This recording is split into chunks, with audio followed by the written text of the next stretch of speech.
So, hi guys. Ito lang yung dinner ko ngayon. Ayoko kumain ng rice. Pero, rice pala to. May seaweed siya.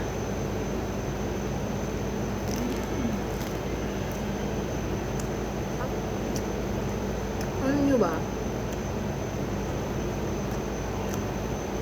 Matikman ko to. Ano, parang dahon siya.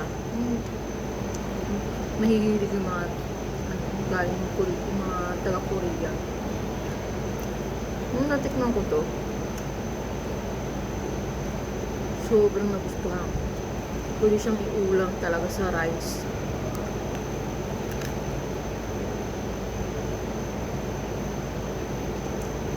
Yung time na punta yung amo ko sa Korea, bumili sila ng maraming ganito.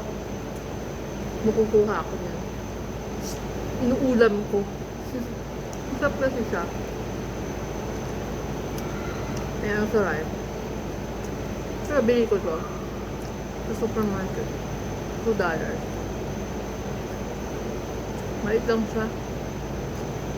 Shape ng triangle.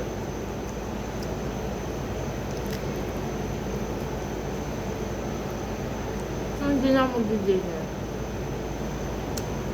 Kasi may panghapunan ko. Kasi mabigat sa time.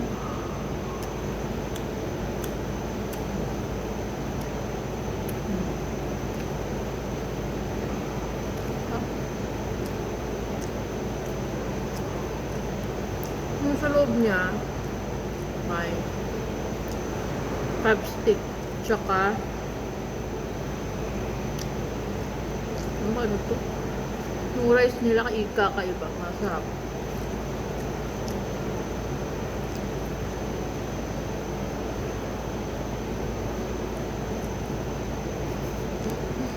Yun lang, bye bye.